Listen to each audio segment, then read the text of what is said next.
On November 25, 1863, more than 50,000 Union soldiers stormed the Confederate defenses along Missionary Ridge east of Chattanooga. Today, I am at Rossville Gap, the southern end of Missionary Ridge in sight of General Joseph Hooker's attack on General Bragg's Confederate left flank.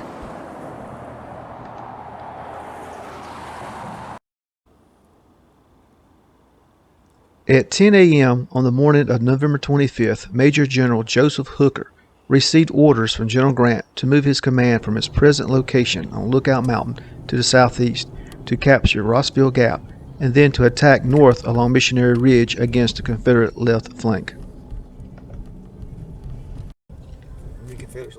General Hooker departed Lookout Mountain with 3 divisions: Brigadier General Peter Oosterhuis, Brigadier General Charles Cruft, and Brigadier General John Geary, with Oosterhuis's division in the lead. The lead elements marched along this road towards Rossville. When they reached this location, they found the Confederates had burned the bridge over Chattanooga Creek. Major General Carter L. Stevenson's men, who had evacuated Lookout Mountain during the night, had burned the bridge across Chattanooga Creek and had done all they could to obstruct the roads that Hooker needed to march to Rossville. Hooker lost 3 hours repairing the bridge across the creek. Shortly before noon, Hooker's lead infantry regiment, the Union's 27th Missouri, slipped across the creek on a footbridge improvised out of driftwood. Deployed as skirmishers, the Missourians pushed eastward towards Rossville. The 42nd and the 43rd Georgia, totaling 600 strong and commanded by Colonel Robert J. Henderson, opposed Oosterhuis's 27th Missouri. At 2 p.m., Colonel Henderson placed his Georgians about 300 yards in front of Rossville Gap, supported by 4 guns of Captain Rule Anderson's Georgia battery. Soon the Georgians engaged with the Federal Missourians. Captain Anderson reported that he discovered a heavy column of infantry.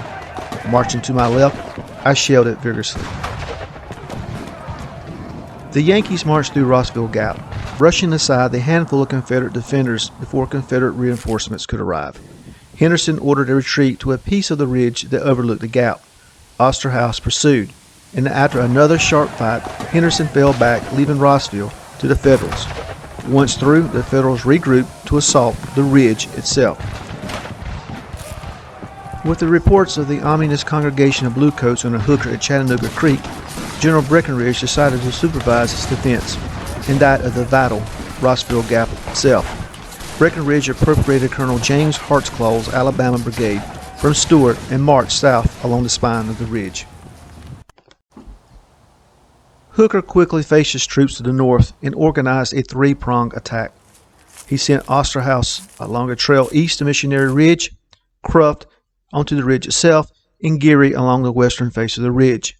Meanwhile, John Breckinridge led the Alabamians south, and at roughly 4 p.m. those Alabamians met General Cruft and his mounted escort company and staff. The rebels opened fire. Cruft's party fell back on the Federal main line before driving the Confederates back 300 yards. Private William A. Chunn of Company I, 40th Georgia, positioned near the Confederate far left flank, said, "The Yankees fell by scores, but still they moved on until they got within range of the rifles of our men on top of the ridge.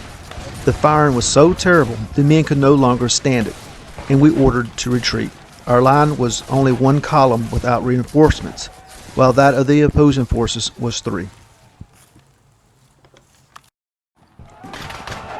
The Confederate line began to unravel. Lieutenant Colonel John Enzer, commanding the combined 32nd and 58th Alabama, sensed trouble when the men of the 36th and 38th Alabama came running out over us. Rushing to rally his own regiment before it, too, fled, Enzer ran down the line, placed the colors, and attempted to form the line here. The line held for almost 30 minutes before it gave way to General Hooker. Close to 5 p.m., the Federals had crested the ridge all along the Confederate line, breaking Bragg's center and routing large portions of the Confederate army. The Alabamians were basically encircled. Retreating north and east, Enzer discovered the unpleasant reality when his men started surrendering to members of the Union's 2nd Ohio Infantry. Enzer had no choice but to follow suit, and he spent the rest of the war in the Union prison camp. Brigadier General Charles Cruft reported, "So sudden and well conceived was our flank movement, this seemed to have taken the enemy wholly by surprise. Many of the enemy were killed outright in this attack, and some 40 badly wounded were afterward cared for by our surgeons in the field. 257 prisoners were captured and held during the assault. The whole ridge was swept of the enemy, who, in their retreat, ran down the east slope of it, and many fell into the hands of General Osterhaus's command." During the night, Bragg ordered his army to withdraw towards Dalton, Georgia.